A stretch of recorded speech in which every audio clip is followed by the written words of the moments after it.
You've inherited over $3 million, right? We've already started constructing a duplex for us to live together. I've even included the kitchen of my dreams, my mother-in-law says in a tone that's almost dreamy. I've quit my job. I'm planning to start a business with the inheritance that Ashley has received. My husband announces, looking oddly pleased. Wait a minute, I've told you I haven't received any inheritance yet, right? You've quit your job, and you're building a duplex. What's happening? Don't lie. It's clear you've inherited. How about we take a trip before the house gets built? How about Hawaii?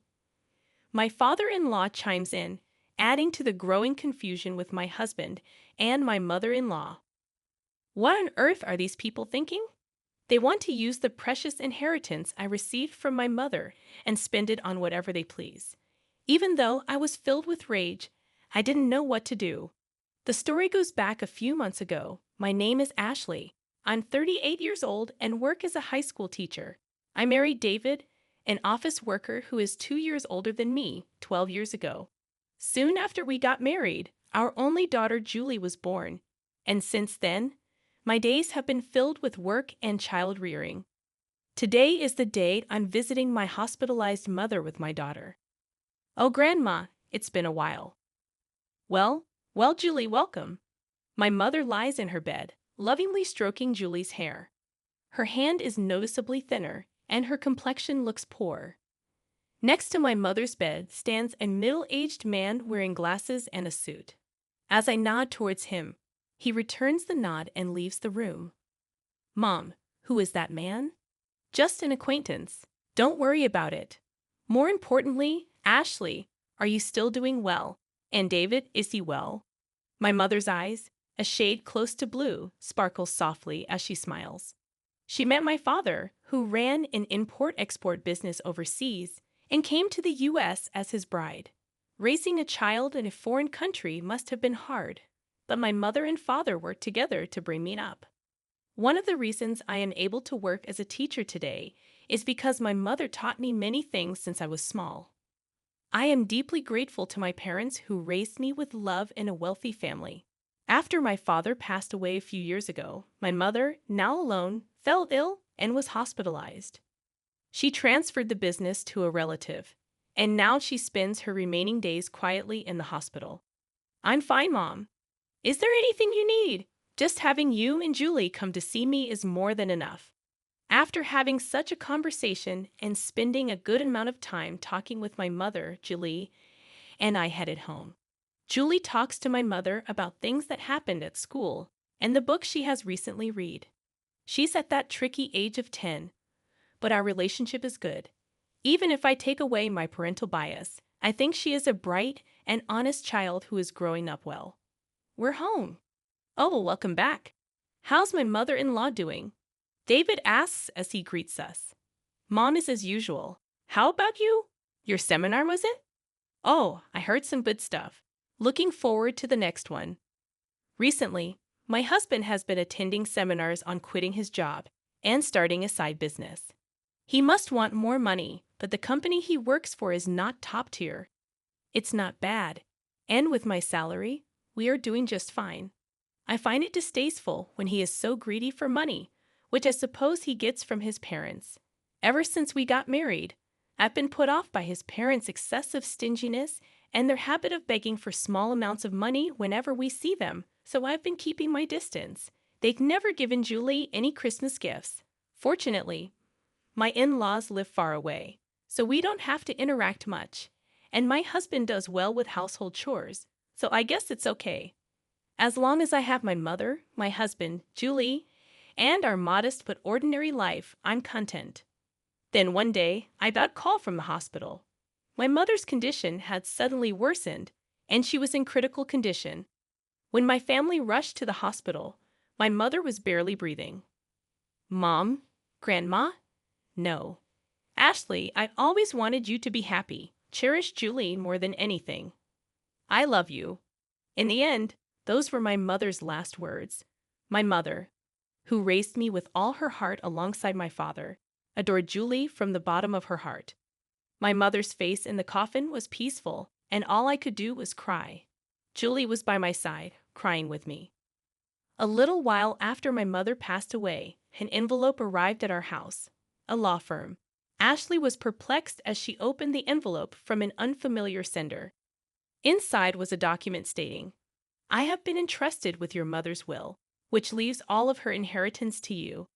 Ashley and her mother had never discussed the subject of inheritance before, so she was taken aback. However, since the letter had indeed arrived, she decided to visit the law firm on her own. "Hello, I'm the attorney Ed." The man who appeared was the middle-aged gentleman with glasses who had been present when she visited her mother in the hospital. "You were in my mother's hospital room before?" Ashley questioned the man with the familiar face.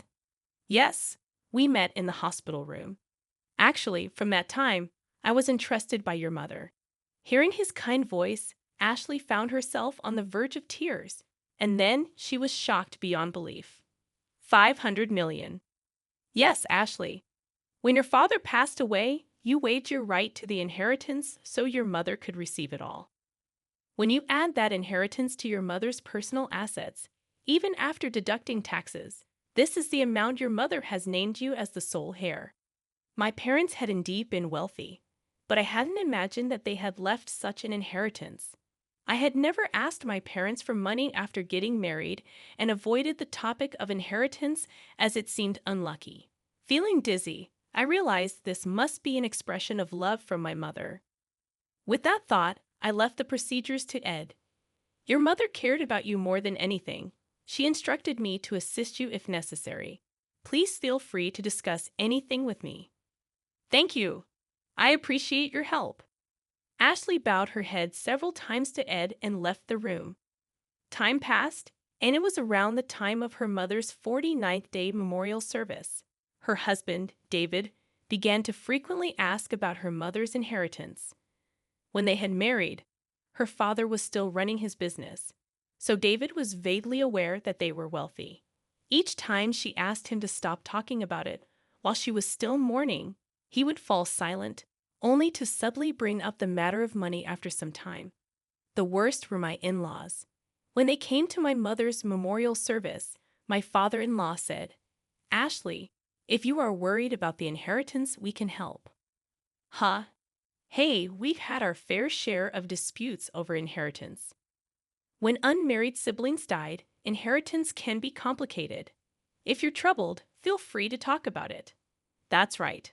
Rely on us too. Yes. Having never shown any inclination to assist them before, she could only give her in-laws a vague response as they put on a knowing facade. And then, about 3 months after her mother's death, David, who had been quiet recently, finally lost his patience. "Hey, have you received your mother's inheritance yet?" A bad feeling swept over her quickly. Ashley lied. The procedures are complicated, so not yet. In reality, she had already completed the procedures and, upon Ed's advice, had deposited the passbook containing the inheritance in a safe deposit box. But it felt right to say that now. "Really? But it's been 3 months since your mother passed away, right? Haven't you done the procedures yet?" "Yeah, so what?" "Well, never mind. I'm going to bed." For some reason, David headed for the bedroom in high spirits. With the nagging unease in her chest, Ashley prepared for work the next day and then headed for bed. The next day, as Ashley and Julie were cleaning up after dinner, the doorbell rang. Julie hurried to the door, and when Ashley poked her head out from the kitchen, she saw her in-laws who had dropped by unexpectedly and David returning from work. "Why are my father-in-law and mother-in-law here?" "It's not a big deal, Julie. Go to your room." Julie glanced anxiously at us and headed to her room. "What's going on?" "Never mind that, Ashley. We have something to celebrate today." Ed, her father-in-law, was in high spirits as he opened their fridge and took out a beer. "Celebration. You inherited more than $300 million, didn't you? We've already started building a duplex house for us to live together. It even comes with a dreamlike modern kitchen."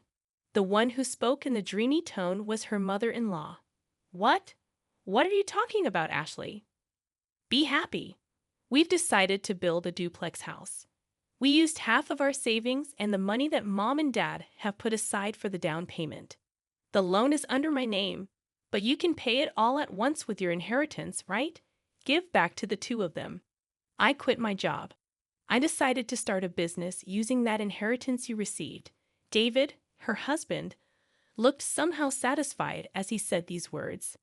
Wait a minute. What are you talking about? I told you I haven't received the inheritance yet, didn't I? And what does quitting your job and a duplex house mean? Don't lie. It's clear you've inherited. How about we go on a trip before the house is built?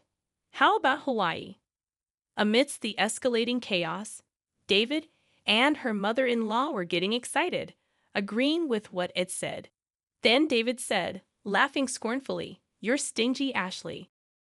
We've looked into it because you kept saying you hadn't received the inheritance. You can't renounce an inheritance if you don't process it within 3 months. Whether you lied or told the truth about not processing, you still have inherited, right? That is, considering the scale of my father-in-law's company, there must be more than 300 million. We'll be able to live comfortably thanks to them. Thank you, mother-in-law. Be sure to prepare the money for the duplex house as soon as possible, and my capital too." Seeing David speak like that made her dizzy. But what on earth are these people who want to use my precious inheritance that I received from my mother as they please and indulge in luxury? Although filled with intense anger and about to yell, she couldn't say a word, worried about Julie, who was in the other room. "I'm going outside for a bit." She called out to the three of them, but they didn't hear her, happily discussing how they would use the inheritance. She went out without even taking her wallet. The night wind was cool, and it was then that the tears came. She went to the hilltop park where she used to come with her mother and cried, holding back her voice. Her anger didn't subside. Feeling frustrated and worn out, her heart was exploited. Her emotions were a mess, but she couldn't just say she wanted a divorce. They still had their child, Julie. Her mother's words, "Take care of Julie above all else," came back to her, and tears spilled again. Suddenly, someone spoke to her. Surprised, she opened her eyes, and the person began to speak softly. 3 days later, she called her husband and in-laws to a restaurant with private rooms. "So you finally came back home after that day. Did you withdraw the money, Ashley? You shouldn't leave home without telling your husband." "Exactly." Ignoring the words of the three people, she took out a document. It was a divorce notice already filled out. "David, I want a divorce." "What? What are you saying?" Her husband looked panicked, and her in-laws looked at each other. "I can't go on with you anymore." "What are you saying?" David's face was turning red as he lashed out at her. "You're leaving us after receiving the inheritance. You changed because you got the money, you miser." "That's my words, Ashley." Snap back. "Ever since I inherited my mother's estate, you've been out of control. Quitting jobs to start a business, deciding to live with in-laws without even asking, taking out my savings to build a 2-family home, and then planning a trip to Hawaii. Who is the one who changed when the money came in? I can't possibly stay with such people." "Wait, you can't just divorce me like that." "That's right. Our savings after marriage are shared property. Half of the inheritance belongs to David, no matter what." "That's correct. If it comes to that, we will take 300 million with us." David and my in-laws were foaming at the mouth as they approached me. Just as I was about to respond, the door to the private room slid open. Dad, Grandpa, and Grandma should know better. The inheritance Mom received doesn't become shared property, right, Mr. Ed? There stood my daughter Julie and Attorney Ed. "Julie, and who are you?" "I'm Attorney Ed. Ashley's mother had entrusted me with this matter, and I've been advising Ashley." As Ed bowed, Dave seemed flustered. "That's all well and good, but wait. The inheritance doesn't become shared property?" "That's correct. Inherited property from a deceased parent has not become shared property, nor is it subject to the division of property." "What? You've got to be kidding me. Is this a mistake? That can't be." In front of the flustered three, I was taken aback. It seems that they really thought that the inheritance I received would become their property. In that case, it's even more reason not to divorce. I'll cling to you no matter what. My husband with bloodshot eyes shouted out without any regard. Stop it already? That was Julie. She continued her calm words. Since Mom suggested divorce, no, since Mom inherited the estate. Has Dad ever thought about Mom once? Grandpa and Grandma only ever talk about money. They never once mentioned me. I can't consider such people as family. David and my in-laws were taken aback. The day I was crying about my inheritance, Julie was the one who spoke up. Julie came running after me, and she told me Dad, Grandpa, and Grandma are too much, trying to take Grandma's legacy for themselves. Mom, I'm on your side. Let's fight this together. With those words, I made up my mind, contacted Ed, and arranged this meeting. Julie, it's not like that. Dad wants you to be happy. That's right, Julie dear. You'd be happier living with us, wouldn't you? That's right. A child shouldn't interfere. My desperate husband and still assertive in-laws. Julie, with an exasperated look on her face, said, I'm going with Mom. I can't bear to be with you anymore. Julie said this and looked away. Anyway, we've made up our minds. Julie and I will be leaving. As I said this calmly, David got angry. Hey, I've never cheated, and you can't force a divorce. I'll hire a lawyer. We'll get that money one way or another. If that's the case, I will take care of it from here. Ed spoke quietly. The issue here is whether there are grave reasons for not continuing the marriage, quitting his job, using the household savings without permission, deciding to live together, and Julie is saying she can't bear it. There are various points we can argue. Moreover, your daughter recorded the sound of all of you begging for Ashley's inheritance. That should also serve as evidence. Damn it. David slumped, and my in-laws turned pale. After seeing that, Julie and I left the restaurant. A year later, thanks to Ed's efforts, my divorce with David was finalized. Julie and I moved into the house my mother had lived in, but there were several times when we received letters saying, I love you, come back, and David was seen loitering near Julie's school. So we asked Abe to apply for a restraining order. After that, it was quiet. According to the rumors, they actually did build a two-family home.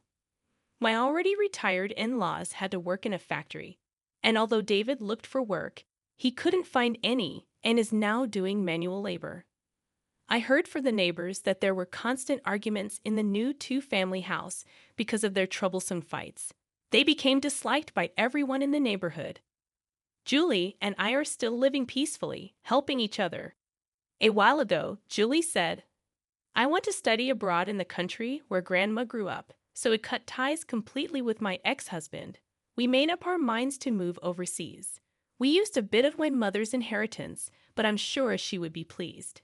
Now, Julie seems to be enjoying school every day, and I've started working as a teacher there.